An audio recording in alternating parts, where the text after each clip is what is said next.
Hello champions, welcome back to Edu Grown. तो बच्चों, हम वापस आ गए हैं अपना अगला चैप्टर लेके, जो कि है हमारी नई बुक स्पर्श बुक का अगला चैप्टर। तो बच्चों, जो आज का हमारा चैप्टर है वो बहुत ही ज़्यादा इम्पॉर्टेंट है और इससे हम काफ़ी कुछ अच्छी अच्छी सीख आपको सिखाएंगे। तो बच्चों, जो आज का हमारा चैप्टर है उसका नाम है धर्म की आड़। मतलब धर्म की आड़ का मतलब क्या है यहाँ पर कि धर्म की आड़ में लोग किस तरह के अपने मतलब के काम निकलवाते हैं। मतलब यहाँ पे ये लेखक ने हमें ये बताया है कि आज के टाइम पे धर्म क्या बन गया है। धर्म होता क्या है बच्चों? धर्म मतलब सत्य अहिंसा के मार्ग पे चलना, ईश्वर की आराधना करना, सत्य पे चलना, पाखंड और बुराइयों से दूर रहना, यही हमें सिखाता है धर्म, है ना। तो पर आज के टाइम में जो धर्म की परिभाषा हो गई है वो बहुत ही ज़्यादा अलग हो गई है। आज के टाइम पे आपने देखा होगा कि कई जगहों में हिंसा हो जाती है, कई जगह पे दंगे हो जाते हैं, जिसका 90% रीज़न होता है धर्म। लड़ते हमेशा दो लोग हैं पर उनके पीछे बहुत सारे लोग ही प्रभावित होते हैं, ठीक है। और इन लोगों की बुद्धि कैसी रहती है, मानसिकता एकदम बिल्कुल ख़राब होती है, जो धर्म के नाम पे लोगों को आपस में लड़वाने का काम करते हैं। तो इसी परिस्थिति को उजागर करने के लिए लेखक गणेश शंकर विद्यार्थी ने ये पाठ आपके सामने रखा है। तो देखते हैं हम इस पाठ से क्या क्या सीखेंगे, और आप जो भी सीखेंगे हमें कमेंट करके ज़रूर बताइएगा। तो सबसे पहले हम जानेंगे गणेश शंकर विद्यार्थी जी के बारे में। तो इनका जन्म हुआ था 1981 में मध्य प्रदेश के ग्वालियर शहर में, ठीक है। एंट्रेंस पास करने के बाद कानपुर दफ्तर में ये मुलाजिम हो गए। मतलब कानपुर के दफ्तर में इन्होंने एज अ क्लर्क नौकरी ज्वाइन कर ली थी। फिर 1921 में प्रताप साप्ताहिक अखबार निकलता था, उन्होंने ये शुरू किया था। ये आचार्य महावीर प्रसाद द्विवेदी को साहित्यिक गुरु मानते हैं। महावीर प्रसाद द्विवेदी जी ये भी बहुत बड़े कवि और लेखक हैं, इनको ये अपना साहित्यिक गुरु मानते थे। इनका ज़्यादा समय जेल में बीता। क्यों? क्योंकि उस टाइम देश में स्वतंत्रता का आंदोलन चल रहा था और उस टाइम ये बहुत ज़्यादा सक्रिय थे उन आंदोलन में, लोगों को जागरूक करने में। आगे की बात यह है, कानपुर में 1931 में मचे सांप्रदायिक दंगों को शांत करवाने के प्रयास में इनकी मृत्यु हो गई थी। मतलब इनकी मृत्यु भी किस में हुई? इनकी मृत्यु भी हुई थी सांप्रदायिक दंगों में। मतलब धर्म के विरुद्ध जो दंगे होते हैं, मतलब धर्म को लेकर जो लोग आपस में लड़ते हैं, उनको शांत कराने के प्रयास में ही इनकी मृत्यु हुई थी। तो बच्चों, पाठ हमारा कुछ इस तरह है। तो हम शुरू करेंगे हमारे पाठ को। इसमें लेखक कहते हैं कि आज देश में ऐसा समय आ गया है कि हर तरफ केवल धर्म की ही बूम है। मतलब देश में अब वो फेज चल रहा है कि जहाँ पर सिर्फ हर काम धर्म को लेकर ही होता है, चाहे वो चुनाव हो, चाहे वो किसी भी तरह का कोई भी मैटर हो, उन सब का आधार आजकल क्या बन गया है? धर्म बन गया है। अनपढ़ और मंदबुद्धि लोग धर्म और सच्चाई को सच्चाई को जाने या ना जाने, परंतु उनके नाम पर किसी को भी गुस्सा आ जाता है और जान लेने और जान देने के लिए तैयार हो जाते हैं। मतलब आज का टाइम ऐसा हो गया है कि अगर आप मंदबुद्धि को देख लो या किसी समझदार को देख लो, है ना, उन्हें धर्म की सच्चाई का ज्ञान हो या ना हो, अगर उनके सामने आपने उनके धर्म के विरुद्ध कोई भी शब्द कह दिए तो वो गुस्से से भर जाते हैं। और गुस्सा इस हद तक पहुंच जाता है कि चाहे वो सामने वाले की जान ले भी लेंगे और अपनी जान दे भी देंगे। मतलब इस लेवल की धर्म की बातें आजकल होने लगी है और लोगों के मन में इस तरह का आडंबर भरा हुआ है, ठीक है। गलती उन कुछ चलते पुर्जे अर्थात पढ़े लिखे लोगों का है जो लोगों की शक्तियों और उत्साह का गलत प्रयोग करते हैं। इसलिए कर रहे हैं ताकि मूर्खों के आधार पे पढ़े लिखे लोगों का नेतृत्व और बड़प्पन बढ़ा रहे। तो लेखक यहाँ पे उन लोगों को टारगेट कर रहे हैं जो कह रहे हैं कि कुछ पढ़े लिखे लोग भी हमारे समाज में उपस्थित हैं जो इस धर्म का क्या कर रहे हैं? दुरुपयोग कर रहे हैं। किन के ऊपर? जो कम पढ़े लिखे हैं, जो आसानी से उनके बरगलाने पर उनके साथ चल देंगे। क्यों? क्योंकि मूर्ख ही इस धर्म की गलत चीज़ों में चलेंगे, है ना। धर्म तो क्या होता है? सत्य और अहिंसा के मार्ग पे चलने का एक रास्ता होता है। पर यहाँ पे जो अपने काम निकालने के लिए जो लोगों को अपने साथ जोड़ना चाह रहे हैं, उनकी शक्ति और उनके उत्साह का गलत उपयोग करना चाह रहे हैं। क्यों? ताकि उनकी लीडरशिप बनी रहे और उनका बड़प्पन हमेशा कायम रहे। लीडर कैसे बनेंगे? जब उनके फॉलोवर रहेंगे, है ना। अगर उनके फॉलोवर बन गए मूर्ख और मंदबुद्धि लोग, तो इससे क्या होगा? जो लीडर है उसकी शक्ति बढ़ेगी, ठीक है। आगे चलते हैं। इसके लिए धर्म और सच्चाई की बुराइयों से काम लेना उन्हें सबसे आसान लेता है। मतलब उन्हें क्या क्या करते हैं, वो अपनी नेतृत्व, अपना लीडरशिप कायम रखने के लिए लोगों के सामने अपने धर्म की बढ़ाई करेंगे, दूसरे धर्म की बुराई करेंगे। इससे क्या होगा, जो कम समझदार लोग हैं उनके मन में दूसरों के विरुद्ध बहुत ज़्यादा गलत भावना उत्पन्न होगी, जो एक टाइम पे आकर क्या बनती है, हमारे झगड़े और हिंसा का कारण बन जाती है। ठीक है, हमारे देश के साधारण से साधारण आदमी तक के दिल में यह बात अच्छे से बैठी हुई है कि धर्म और सच्चाई की रक्षा के लिए प्राण तक दे देना बिल्कुल सही है। मतलब हमारे देश में हर व्यक्ति के मन में ये बात इतनी अच्छी तरह से फिट की गई है कि उन्हें इतना ज़्यादा समझाया गया है कि धर्म और सच्चाई की रक्षा के लिए प्राण दे देना बिल्कुल सही है।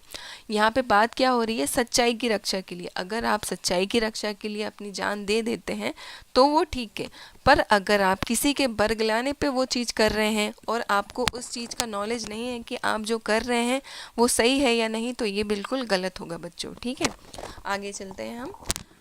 पाश्चात्य देशों में धनी लोगों की गरीब मजदूरों की झोपड़ी का मजाक उड़ाते उड़ाते ऊंचे ऊंचे मकान, आकाशों से बातें करते हैं। मतलब जो विदेशी लोग हैं वो क्या करते हैं, धनी लोग जो हैं गरीबों की झोपड़ी का मजाक उड़ाते हैं और क्या करते हैं, ऊंचे ऊंचे मकान में रहते हुए क्या करते हैं, अपनी बड़ी बड़ी बातें करते हैं।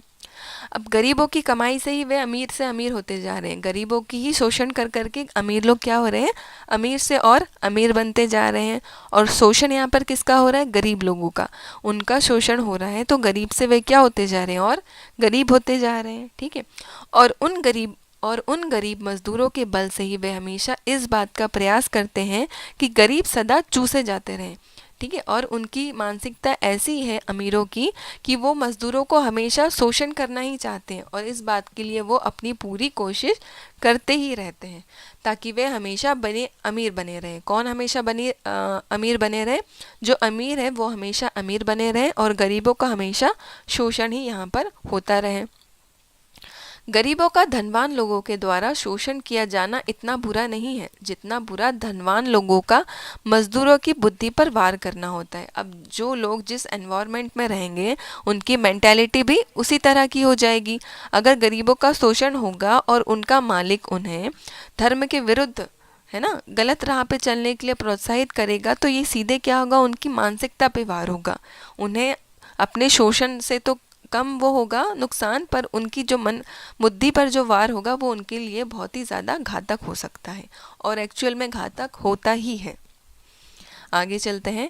धर्म और सच्चाई के नाम पर किए जाने वाले इस भीषण व्यापार को रोकने के लिए साहस और दृढ़ता के साथ उद्योग होना चाहिए। मतलब इन चीज़ों की रोक लगाने के लिए इन पर क्या होना चाहिए, एक उद्योग होना चाहिए। जब तक ऐसा नहीं होगा तब तक भारतवर्ष में हमेशा बढ़ते जाने वाले झगड़े कम नहीं होंगे। चाहे धर्म की कोई भावना हो, किसी भी दशा में वह किसी भी दूसरे व्यक्ति की स्वतंत्रता को छीनने या नष्ट करने का साधन नहीं बनना चाहिए। मतलब यहाँ पे मतलब लेखक कहना चाह रहे हैं कि अगर हम स्वतंत्र हैं तो हमारा प्रयास ये होना चाहिए कि सामने वाला भी उतना ही आज़ाद रहे जितना हम हैं, ना कि हम उसको बंधुआ बनाकर उसकी मानसिकता पे वार करें ताकि हमारा काम हमेशा बनता ही रहे। ठीक है, आगे चलते हैं। आपका मन चाहे जिस तरह चाहे उस तरह का धर्म माने और दूसरे का मन चाहे उस प्रकार का धर्म वह माने। लेखक यहाँ पे कह रहे हैं कि अगर आप किसी धर्म को मानते हैं और उसकी आराधना करना चाहते हैं, चाहे वो किसी भी तरह हो, तो उसकी आपको स्वतंत्रता है ना, आप इस चीज़ के लिए आज़ाद हैं। तो सामने वाला जिस तरह का धर्म मान रहा है और उसको जिस तरह की उपासना करनी है तो वह भी उस चीज़ के लिए पूरी तरह से आज़ाद होना चाहिए। आपका इस बात में कभी भी कोई दखल नहीं होना चाहिए। ठीक है, अब लेखक कहते हैं दो भिन्न धर्मों के मानने वालों के टकरा जाने के लिए इस देश में कोई भी स्थान ना हो। देश की स्वतंत्रता के लिए उद्योग किया जा रहा था, वह दिन बिना किसी शक के कहा जा सकता है। ठीक है, यहाँ पे लेखक कह रहे हैं कि दो धर्म, मतलब देश में ऐसा माहौल बन जाना चाहिए कि कभी भी कोई भी दो धर्म आपस में ना टकराए, जिससे कभी भी देश में धर्म को लेकर झगड़े का माहौल ना बने। ठीक है। जिस दिन स्वतंत्रता के क्षेत्र में पैगंबर या बादशाह का प्रतिनिधि, मुल्ला, मौलवियों और धर्मचारियों को स्थान दिया जाना आवश्यक समझा गया। मतलब वो दिन बहुत बुरा था जब देश में स्वतंत्रता के समय पैगंबर, बादशाह या उनके जो प्रतिनिधि रहे, मुल्ला, मौलवी या धर्मचारियों को स्थान दिया गया, वो दिन देश में सबसे ज़्यादा बुरा था। ठीक है। लेखक आगे कहते हैं, एक प्रकार से उस दिन हमने स्वतंत्रता के क्षेत्र में एक कदम पीछे हटकर रखा था। जिस दिन देश में धर्म के नाम पर देश बंटे थे, उस समय हमने अपना एक कदम आगे न बढ़ाकर स्वतंत्रता के क्षेत्र में एक कदम अपना पीछे रखा था। ठीक। आपने उसी पाप का फल आज हमें भोगना पड़ रहा है। हमने उस टाइम जो गलती की थी, आज हमें उसी का फल भुगतना पड़ रहा है। क्यों? क्योंकि देश में हमेशा धर्म के विरोधी दंगे फसाद होते रहते हैं, जिनका आम लोगों पे बहुत ही ज़्यादा बुरा असर आपको देखने को मिलता ही है। हमेशा अखबारों में, टीवियों में धर्म को लेकर ये सारी बातें होती रहती हैं, क्योंकि आज धर्म और इंसान का ही बोलबाला है। बिल्कुल सही है। लेखक कहता है, महात्मा गांधी जी धर्म को सर्वत्र स्थान देते थे। वे एक कदम भी धर्म के बिना चलने के लिए तैयार नहीं थे। अब यहाँ पे लेखक महात्मा गांधी की बात कर रहे हैं। वे कहते हैं महात्मा गांधी जी धर्म को सबसे ऊपर स्थान देते थे। वे धर्म के बिना एक कदम भी नहीं चलते थे। परंतु बात यह है कि गांधी जी उस बात पर अमल करते थे कि प्रत्येक आदमी का कर्तव्य यह है कि वह भली भांति समझ ले महात्मा जी के धर्म का स्वरूप क्या है। मतलब यहाँ पे लेखक बताना चाह रहे हैं कि गांधी जी तो धर्म के राह पे चलते थे, पर आपको ये जानना बिल्कुल ज़रूरी है कि वे किस तरह से धर्म की राह पे चलते थे। वे कहते थे कि अजान करने, शंख बजाने, नाक दबाने और नमाज पढ़ने का मतलब धर्म नहीं है। गांधी जी हमेशा नर सेवा, नारायण सेवा को लेकर अपना काम करते थे। सत्य और अहिंसा के मार्ग पे चलते थे। वो किसी एक धर्म को कभी भी प्रोत्साहित नहीं करते थे। ठीक है, आगे चलते हैं। शुद्ध आचरण और अच्छा व्यवहार ही धर्म के स्पष्ट चिन्ह है। 2 घंटे तक बैठकर पूजा कीजिए और 5 वक्त नमाज अदा कीजिए। मतलब यहाँ पे कह रहे हैं लेखक, धर्म का मतलब है अच्छा व्यवहार और अच्छा आचरण। ठीक है, अगर आप 2 घंटे बैठकर पूजा कर रहे हैं और 5 वक्त की नमाज पढ़ रहे हैं और आपका आचरण अच्छा नहीं है, आपकी नीयत अच्छी नहीं है, तो वो धर्म किसी भी मतलब का नहीं है। परंतु ईश्वर को इस प्रकार रिश्वत दे चुकने के पश्चात यदि आप अपने को दिन भर बेईमानी करने और दूसरों को तकलीफ पहुंचाने के लिए आज़ाद समझते हैं, तो इस धर्म को आगे आने वाला समय कदापि टिकने नहीं देगा। मतलब अगर आप दिन भर ईश्वर की पूजा कर रहे हैं, उनको भोग लगा रहे हैं, उन्हें लालच दे रहे हैं और इसके बदले आप समझ रहे हैं कि मैं दिन भर लोगों को परेशान कर सकता हूँ, अपनी मनमानी कर सकता हूँ, बेईमानी कर सकता हूँ, तो ये कभी भी धर्म नहीं कहलाता है। अगर आप इस धर्म को लेकर आगे चलेंगे तो ये धर्म कभी भी आगे तक नहीं टिकेगा। कहने का तात्पर्य है कि यदि आपका आचरण दूसरों के लिए सही नहीं है और आप चाहे कितनी भी पूजा अर्चना, नमाज आदि पढ़ ले, इससे कोई भी फायदा नहीं होगा। ईश्वर इन नास्तिक, जिनका कोई धर्म नहीं होता, ऐसे लोगों को अधिक प्यार करता है। मतलब लेखक यहाँ पे नास्तिक लोगों की ज़्यादा तारीफ करते हैं। कहते हैं कि आस्तिक होने से अच्छा कि नास्तिक होना ही ज़्यादा अच्छा है। ठीक है, जो दिन में पूजा कर रहे हैं और शाम में लोगों को परेशान कर रहे हैं, इससे अच्छे वे नास्तिक लोग हैं जो ना पूजा पाठ में भरोसा करते हैं पर लोगों की भलाई ज़रूर करते हैं। ठीक है, लेखक सभी से प्रार्थना करता है कि सभी मनुष्य ही बने रहे, पशु ना बने। तो लेखक यहाँ पे कहना चाहते हैं कि हम मनुष्य हैं तो हम मनुष्य ही बने रहें, क्योंकि अगर हम पशु बन जाएंगे तो मनुष्य और पशु में अंतर ही क्या रहेगा। इसलिए हमेशा हमें सत्य और अहिंसा के मार्ग पर चलते रहना चाहिए। धर्म की अंध भावना से हमें बिल्कुल ही बचना चाहिए। तो बच्चों, इसी के साथ हमारा सेशन यहीं पे समाप्त होता है। मिलेंगे आपसे अगले सेशन में। जब तक के लिए आप इन्हीं चैप्टर्स को अच्छे से रिवाइज करते रहिए। Thank you.